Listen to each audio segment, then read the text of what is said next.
الحمد لله نحمده ونستعينه ونستغفره ونؤمن به ونتوكل عليه ونعوذ بالله من شرور أنفسنا ومن سيئات أعمالنا ونعوذ بالله من شرور أنفسنا ومن سيئات أعمالنا ونعوذ بالله من شرور أنفسنا ومن سيئات أعمالنا من يهده الله فلا مضل له ومن يضلله فلا هادي له ونشهد أن لا إله إلا الله وحده لا شريك له ونشهد أن سيدنا وسندنا وحبيبنا ومولانا محمدا عبده ورسوله أما بعد فأعوذ بالله من السميع العليم من الشيطان الرجيم بسم الله الرحمن الرحيم إنا أعطيناك الكوثر فصل لربك وانحر إن شانئك هو الأبتر وقال رسول الله صلى الله عليه وسلم الصلاة عماد الدين فمن أقامها أقام الدين ومن هدمها فقد هدم الدين أو كما قال رسول الله صلى الله عليه وسلم صدق الله العظيم وصدقنا رسوله النبي الأمين الحبيب الأمي الكريم ونحن على ذلك لمن الشاهدين والشاكرين والحمد لله رب العالمين۔ میرے محترم بھائیو، اللہ جل جلالہ عم نوالہ کا پاک کلام اور اس میں ایمان والوں کے لیے ایک خاص پیغام اور سرور کائنات امام الانبیاء تاجدار مدینہ احمد مجتبی محمد مصطفیٰ صلی اللہ علیہ وسلم کی ذات بابرکت پر جو انعام کیا، اس انعام کی خبر اور پکی خبر۔ انا اعطیناک الکوثر، اللہ تعالیٰ نے اس کوثر کو دے کر کے ساری دنیا کے نبیوں پر اور ساری دنیا کے انسانیت پر یہ کھلم کھلا اعلان کر دیا کہ میرا محبوب سب سے زیادہ لاڈلا ہے۔ اعطیناک الکوثر، کوثر کیا ہے؟ یہ جنت کی ایک نہر ہے، جنت کا چشمہ ہے اور بہت میٹھا، لذیذ اور ذائقے دار ہے۔ اور پھر اللہ تعالیٰ کہتا ہے فَصَلِّ لِرَبِّكَ وَانْحَرْ، یہ ساری انسانیت کے لیے، بس نماز پڑھو، فَصَلِّ وَانْحَرْ، اور جیسے کہ یہ مہینہ آنے والا ہے قربانی کا، اور قربانی کرو۔ یہ دو لفظ پر مجھے بات کرنی ہے۔ آج کل جو حالات چل رہے ہیں، اس حالات کے پیش نظر ساری دنیا یوں گویا ہے کہ ہم برباد ہو گئے، ہم لٹ گئے، پٹ گئے، مٹ گئے۔ لیکن افسوس صد افسوس، کسی نے یہ نہ کہا کہ ہم اللہ سے کوسوں دور چلے گئے۔ جب بندہ، جب غلام اپنے بنانے والے، اپنے مالک سے، اس کا پورا کرنے والے بادشاہ سے دور ہوتے ہیں تو پھر عام لوگ اسے مارنے، کاٹنے اور ان کا استعمال کرنے کے لیے در پہ ہو جاتے ہیں۔ ہم نے چھوڑ دیا اللہ کو، بھول گئے اللہ کو۔ قیامت کے دن اللہ کو لوگ کہیں گے اللہ ہم تو دیکھنے والے تھے، اندھے کیسے ہو گئے؟ اے اللہ ہم تو سننے والے تھے، بہرے کیسے ہو گئے؟ اللہ کہے گا دنیا میں میری آیتیں پڑھ کر سنانے والے تم کو آئے تھے، تم نے ان کو بھلا دیا، میں نے تم کو بھلا دیا۔ کون ہے ہم؟ دعویٰ تو کر رہے ہیں سر کٹا دیں گے، لیکن جہاں محمد الرسول اللہ نے یوں فرمایا الصلاۃ عماد الدین کہ نماز دین کا ستون ہے، وہاں امتی اور اللہ کا بندہ جو گردن کٹانے کا وعدہ کرتا ہے وہ کہتا ہے میں جھکاؤں گا نہیں۔ اور چلو مان لیتے ہیں 4 وقت تو بندہ نماز کے لیے آ بھی جاتا ہے، لیکن صبح کی نماز اس کو بستر نہیں چھوڑتی یا بستر اس کو نہیں چھوڑتا، جو سب نمازوں کی سردار ہے۔ رات بھر گٹر مستی، رات بھر تماشے، اور صبح کی نماز جب اللہ تعالی اپنے بندے کو نوازے اس وقت وہ بستر میں جا کر کے شیطان کے ساتھ کھیلتا ہے۔ حالانکہ اللہ کا منادی پکارتا ہے الصلاۃ خیر من النوم کہ بہتر ہے نماز نیند سے، تیری غفلت سے۔ یہ جملے ایسے ہی نہیں ہے، آج ساری امت سوئی ہوئی ہے، جگانے کے لیے واحد قرآن کافی ہے، اللہ کا منادی کافی ہے کہ بندہ اس اللہ کے منادی کی پکار پر اٹھ جاوے تو دن کے پورے جتنے بھی حالات ہیں اللہ اس کو درست فرما دے۔ لیکن نہیں، ہم نے جیسا ٹھان لیا ہے کہ 4 وقت کی نماز تو فرض ہے اور 5ویں جو صبح کی سب سے پہلی نماز ہے پڑھ لی تو ٹھیک ہے، نہیں پڑھی تو کوئی بات۔ لیکن کتابوں میں، حدیثوں میں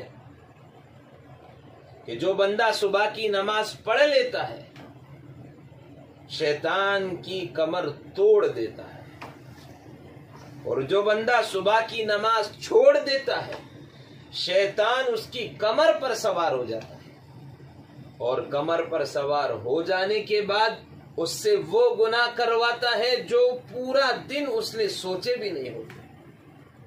پھر حرام کماتا ہے، جھوٹ بولتا ہے، بد نگاہی کرتا ہے، غلط راستے پر، زنا کے راستے پر چلا جاتا ہے۔ میں نہیں کہہ رہا، قرآن، اللہ کا قرآن، اتل ما اوحی الیک من الکتاب واقم الصلاۃ ان الصلاۃ تنہی، یہ قرآن کہتا ہے تنہی عن الفحشاء والمنکر ولذکر اللہ اکبر، کہ نماز ایک ایسی عبادت ہے، ایسا ذکر ہے کہ جب تم اسے ادا کرو گے تو وہ تمہیں روک دے گی برے کاموں سے، برائیوں سے، برائی کی طرف چلنے سے۔ اگر نماز معاف ہو جاتی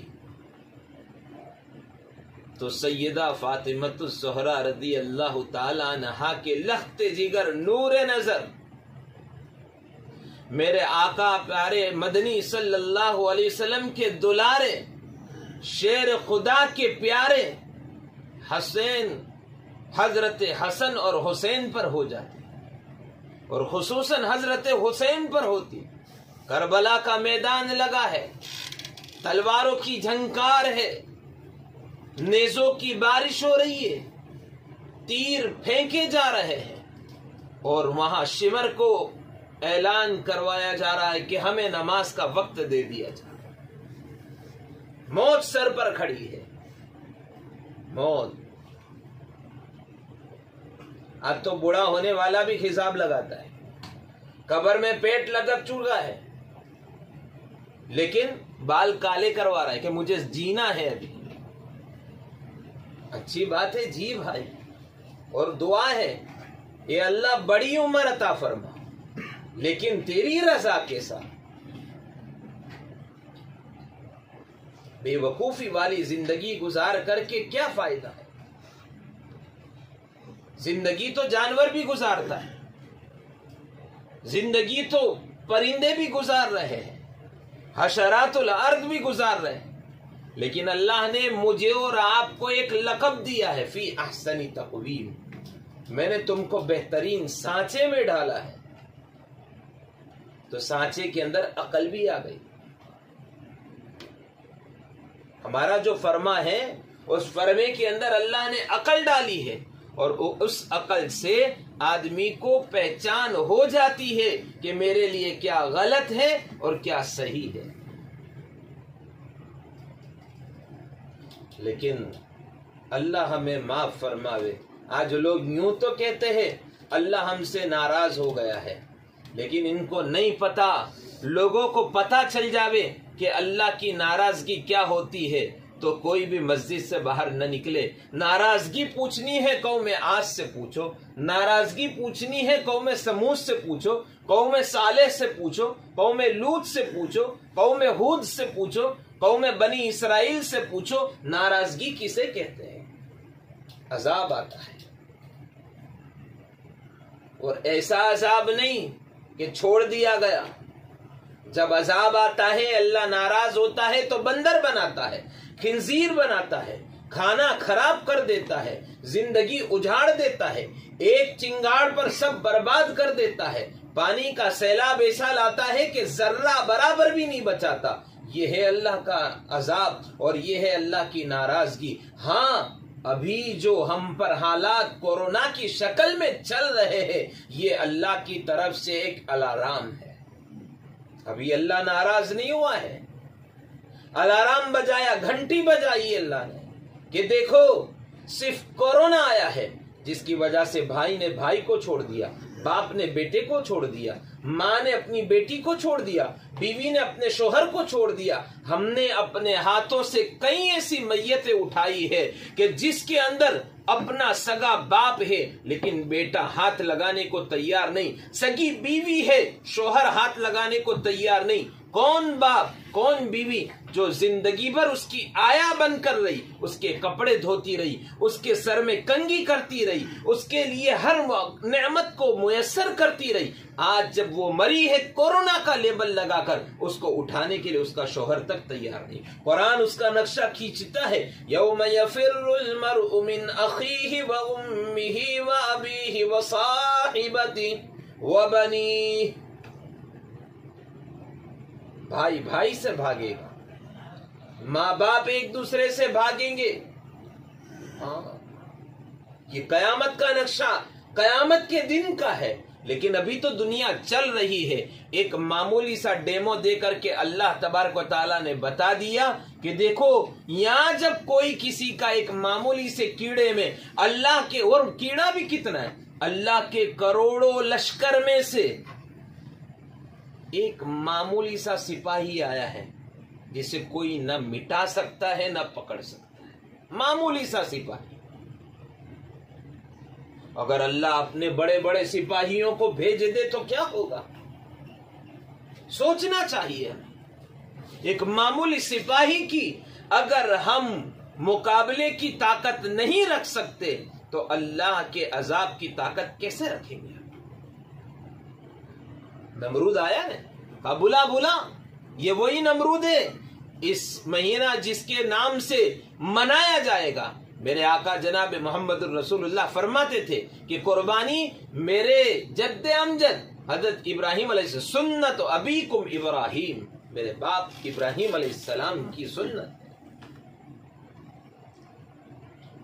یہ قربانی دی تھی.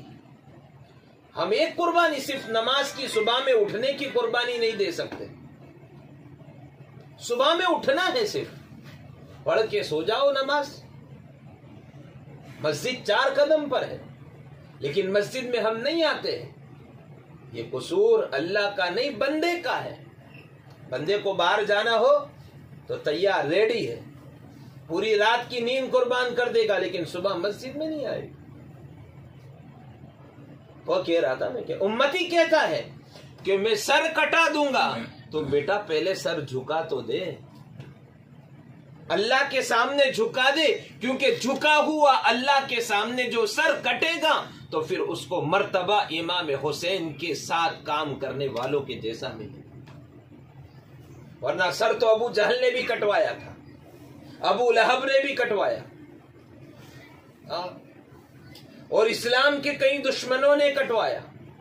سر کٹانا بہت بڑی بات نہیں ہے، اور ہر مذہب کے اندر سر کٹانے والے لوگ موجود ہیں، لیکن کٹانا ہے فرما برداری پر، فرما برداری. اس لیے اللہ نے کہا یا ایھا الذین آمنوا آمنوا، اے ایمان والو ایمان میں داخل ہو جاؤ. یہ ہے فرما برداری. ایمان اصل ہے. ورنہ آج غیر لوگ بھی کہتے ہیں کہ ہم اپنے مذہب پر اپنا سر کٹا دیں گے، حالانکہ ہم جانتے ہیں قرآن اور حدیث گواہ ہے. دنیا کی جھوٹی خبریں ہم پیسے دے کر اخباروں کے اندر پڑھتے ہیں. اللہ کی سچی خبر اللہ کے رسول نے بتلائی 1440 سال پہلے. ہم ہفتے میں 1 مرتبہ، مہینے میں 1 مرتبہ، 2 مہینے میں 5 مہینے، یہاں تک کہ رمضان میں 1 مرتبہ کھول کر مشکل سے پڑھتے ہیں. جبکہ اللہ نے اس خبر کے بارے میں یوں کہا ذالک الکتاب لا ریب فیہ، ان خبروں کے اندر ایک خبر بھی جھوٹی نہیں ہے، یہ پوری کے پوری سچی خبر ہے. آج یہود و نصارہ کس خبر پر خزانے تلاش کر رہے ہیں؟ یہود و نصارہ کس خبر پر اپنی ٹیکنالوجی کو فروغ دے رہے ہیں؟ قرآن کھولو پتہ چلے گا. سنے بنی اسرائیل کے اندر ٹیکنالوجی ملے گی آپ کو. 15واں پارہ ٹیکنالوجی سے بھرا پڑا ہے. یہ اسپیس پہ جانا اور یہ ہوائی جہاز کا بنانا، یہ کہاں سے سیکھا؟ کہ اللہ نے اپنے حبیب کو معراج کرائی اور 1 رات کے اندر 7 آسمان کی سیر، جنت جہنم کی سیر، سدرۃ المنتہا کی سیر، اللہ کے عرش معلی کی سیر، اس کے ساتھ ہم کلامی کا شرف، اور پھر دوبارہ مکہ میں لا کر چھوڑنا. یہ ساری چیزیں اس قرآن میں جو ہمارے لیے اللہ نے ہدایت کا ذریعہ سچی خبر بنا کر کے نبی کے توسل سے اتارا ہے، اس خبر کے اندر سب موجود ہے، جس سے یہودی، نصارہ اور یہ چائنیز لوگ فائدہ اٹھا رہے ہیں. اور مسلمان کہتے ہیں نا دیوا تڑیے اندھارو، مسلمان ایسا ہے. اور پھر کہتا ہے ہمارے پاس تو کچھ نہیں. اس لیے لوگوں کو کہنے کا موقع ملتا ہے یہ پنچر چھاپ ہے. لوگوں کو کہنے کا موقع ملا کیونکہ ہم نے قرآن کے مطالعے کو چھوڑ دیا. ورنہ آج سے 3 صدی پیچھے چلے جاؤ، سارے سائنسدان مسلمان ملیں گے. آپ 3 صدی پیچھے چلے جاؤ، گھڑی کی ایجاد کرنے والا کون ہے؟ مسلمان ہے. کاغذ کی ایجاد کرنے والا کون ہے؟ مسلمان ہے. جس کاغذ کے بغیر کچھ نہیں ہوتا. اسٹیل کی ایجاد کرنے والا کون ہے؟ مسلمان ہے. ساری چیزوں کے اندر مسلمان آگے تھا اور رہے گا. بس شرط ایک ہے کہ ہم اللہ کے سامنے جھکے. اللہ ساری قوموں کو مسلمانوں کے سامنے جھکا دے. معمولی سا 50,000 آدمی کا لشکر امریکہ کو اگر گھٹنے ٹیکنے پر، رشیا کو اگر گھٹنے ٹیکنے پر مجبور کر سکتا ہے تو ان میں کون سی طاقت تھی کہ 20 لاکھ کی فوج تباہ و برباد ہو گئی؟ اس وقت کی سپر پاور طاقت جس کے پاس ساری ٹیکنالوجی بم بارود سے لے کر ہر طرح کی میزائلیں اور گن اور گولیاں موجود ہے، پھر بھی ہار کر ہاتھ جوڑ کر جا رہے ہیں۔ بس ایک چیز ہے، اللہ کے سامنے جھکتے ہیں، ڈرتے اسی سے ہیں، کہتے کسی سے نہیں۔ مسلمان طاقتور ہے، ہمیں کم ہمت ہونے کی ضرورت نہیں ہے۔ ہمارا اللہ بہت بڑا ہے، جس نے ان سب کو حکومتوں پر بٹھایا ہے۔ وہ اللہ جس دن چاہے گا اسی دن آن کی آن میں سب کی کرسیوں سمیت زمین میں سب کو دھسا دے۔ ڈر کس بات کا ہے؟ احساس کمتری سے نکلو، آ رہا ہے قربانی کا مہینہ۔ یہ قربانی بھی آئی اسی لیے ہے، قربان جائے وہ اللہ پر جس نے اسماعیل علیہ السلام کے جگہ پر جنت کے دمبے کو بھیجا، اور جنت کا دمبا ذبح ہوا۔ اگر اسماعیل علیہ السلام ذبح ہوئے ہوتے تو آج کوئی نوجوان زندہ نہ رہتا۔ لیکن وہ بھی کیسا خلیل، دوستی کا حق ادا کر دیا، جلا وطن کیا، قبول ہے، آگ میں ڈالا، قبول ہے، بیٹے کے گلے پر چھری چلانی ہے، قبول ہے، بیٹے اور بیوی کو جنگل بیابان میں اکیلا چھوڑنا ہے، قبول ہے۔ خلیل اسے کہتے ہیں، دوست اسے کہتے ہیں۔ ہر بات پر لبیک کہا تو پھر اللہ نے ان کی اداؤں کو اتنا پسند کیا کہ حج میں ان کی اداؤں کو فریضہ بنا دیا۔ قربانی پر کچھ ملتا ہے۔ سلطان صلاح الدین ایوبی جب مسجد اقصی فتح کرنے کے لیے چلے ہیں تو بچپن میں کیا ہوا، ان کے باپ جو ہے وہ بھی سہ سوار تھے، بڑے رسوخ والے تھے۔ ایک مرتبہ بازار میں نکلے، گھوڑے پر سوار ہے، دیکھا کہ صلاح الدین ایوبی رحمت اللہ علیہ کھیل رہے، اپنا ہاتھ نیچے کیا اور اس طرح سے اٹھایا صلاح الدین ایوبی کو اور پھینک دیا، زمین پر پٹک مارا، اور پھر کہا میں نے تمہیں اس لیے جنم نہیں دیا تھا کہ تم گلی کے بچوں کے ساتھ کھیلو کودو، میں نے تو تمہیں اس لیے جنم دیا تھا تاکہ تم مسجد اقصی کو فتح کرو، مسلمانوں کے قبلہ اول کو آزاد کرو، میں نے تمہیں اس لیے جنم دیا تھا۔ پھر پوچھا باپ نے اپنے بیٹے سے، صلاح الدین ایوبی سے پوچھا، چوٹ لگی، روئے نہیں تم؟ تو باپ، بیٹا بھی ویسا ہی ہے، کہ ابا جان جو مسجد اقصی فتح کرنے کی امیدیں اور ارادے رکھتے ہو وہ معمولی سی چوٹوں سے رویا نہیں کرتے اور گھبرایا نہیں کرتے۔ جذبہ اسے کہتے ہیں۔ دنیا سے ٹکرا گئے، اس وقت کی سپر پاور طاقت سے ٹکرا کر کے مسجد اقصی کو فتح کیا۔ آج ہم واٹس ایپ پر مسجد اقصی کو فتح کرنے چلے، کچھ نہیں ہوتا جب تک اللہ نہ چاہے، کچھ نہیں ہوتا۔ مسجد اقصی مسلمانوں کی تھی، ہے اور رہے گی۔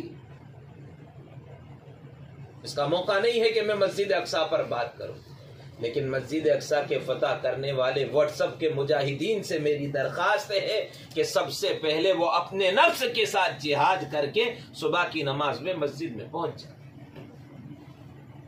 تو پھر مسجد اقصی کا راستہ آسان اور بہت آسان ہو جائے گا۔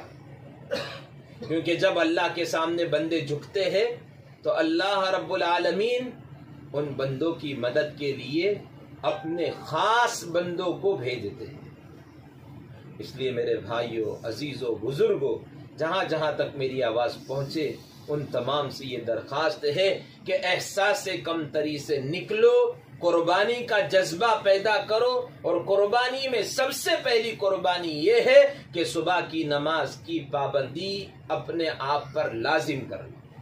یہ میری طرف سے نہیں ہے، 1400 سال پہلے اللہ نے قرآن میں نبی کے ذریعے سے اتار دی۔ جب بندہ صبح کی نماز پڑھ لیتا ہے تو اللہ کے رسول فرماتے ہیں کہ میرے اللہ نے فرمایا اس کی ذمہ داری اب میری ہے، روزی کی ذمہ داری میری ہے، اس کی حفاظت کی ذمہ داری میری ہے، اس کی زندگی میں برکت دینے کی ذمہ داری میری ہے، اس کی اولاد کو فرما بردار بنانے کی ذمہ داری میری ہے، اس کی بگڑی ہوئی بیوی کو سدھارنے کی ذمہ داری میری ہے، اس کی بگڑی ہوئی زندگی کو حالات کو سدھارنے کی ذمہ داری میری ہے۔ لیکن صبح کی نماز کے لیے آئے تو صحیح، تو سب سے پہلی قربانی تو یہ دے کہ ہم صبح کی نماز کی پابندی کریں۔ جب آدمی صبح کی نماز کی پابندی کرے گا تو 4 وقت کی نماز کی پابندی خود بخود ہوگی۔ اور دوسرے نمبر پر آنے والا جو قربانی کا مہینہ ہے، یہ ہمارا اسلامی عقیدہ ہے کہ ہم قربانی کریں تو اس قربانی کو ہم لوگوں کے لیے وحشت نہ بنائیں، اس قربانی کو ہم لوگوں کے لیے تکلیف کا باعث نہ بنائیں، قربانی کے گوشت کو ہم غلط نہ کریں۔